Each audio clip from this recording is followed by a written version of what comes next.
Okay, today we're going to look at steps to follow in the Screencastify process, which is a Chrome extension. So what you'll do is be in your Chrome browser and you'll want to have a new tab or just open where you can search.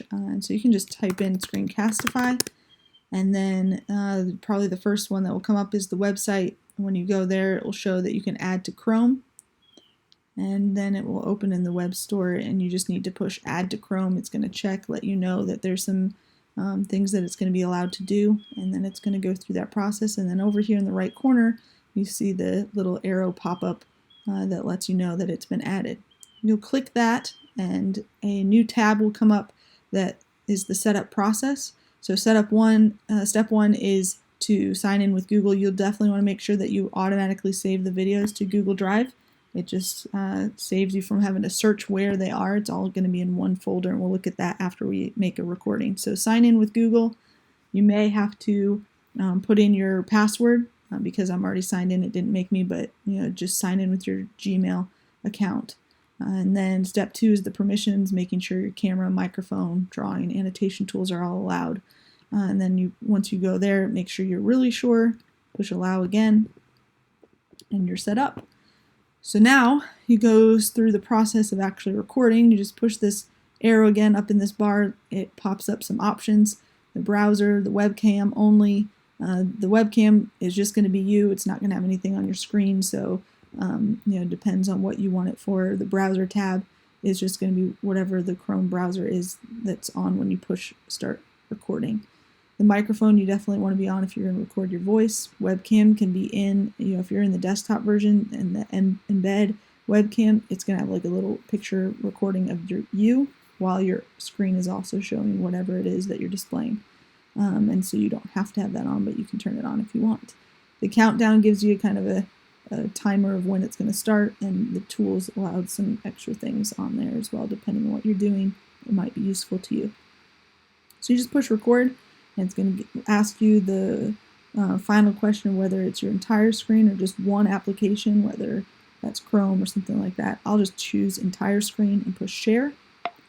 Gives me my countdown, and we're now recording in Screencastify.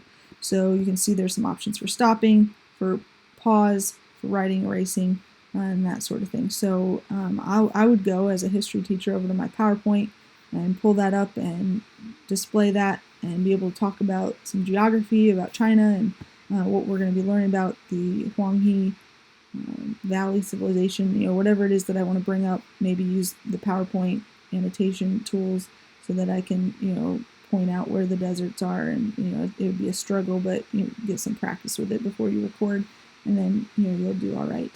So then once I'm done with that, just push escape, and I'm going to go into the main screen where now I need to find the stop sharing. If I'm in a screen like this, I'll see at the bottom where it says that it's sharing, stop sharing, or I can go back to Chrome and you'll see again that pops up. But if for some reason you push hide or it's not showing, up here in your browser is the arrow again. You can see the little red dot showing that it's recording. If I push that, it shows how long I've been recording and what I might want to do. And I can push the stop button. At that point it's going to open another tab again, and there's my video. So here's the quick tour of what you do when you're on this page. But you can trim your video, so if you were struggling, you weren't quite ready when it started recording, so you didn't actually start talking about your topic until the 30-second mark, you can trim it to that point. Or if you're having trouble stopping it, you can get back to the stop option or button. You can trim that to that point so you only show what is relevant to your topic. You'll want to title it so that you can organize it and let your viewers know what your video is about. And so that's helpful there. This is the great kind of connection here is with your Google Drive.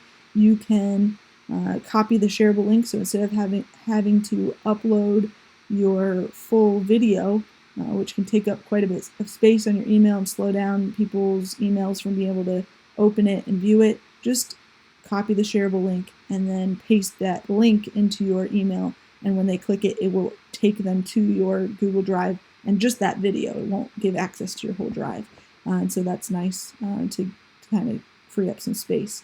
You can share your video if you have a YouTube channel or some other platform that you can use some of those sharing options.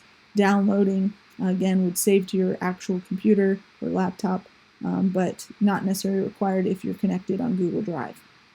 And then the editor is a beta version that you'd have to go to the unlimited if you wanted to use that. So that's the basics. If I rename this and just say intro video, it's going to automatically update that. I can click copy sharing link, shareable link, and it's going to copy it. I can then paste it.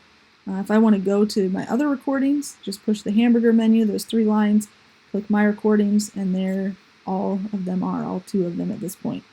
If I wanted to see where it was in my Google Drive, there's a nice little link that takes me right to my drive, so I don't have to try and add a new tab and go through that process. I just go across the top bar there, the 3 dots. It has the delete all. Be careful there. You don't want to delete them all. But open in Drive. It's going to open a new tab, and then you can see that here's my drive, and here's Screencastify. So my drive with all my folders and all my other documents are there. But if I scroll down through, I'll see there's Screencastify. I can double tap. There's all my videos saved right there in my Google Drive. I can share them from there as well if I'm not in my Screencastify. So that's the basic steps of how to set up and even use and record Screencastify.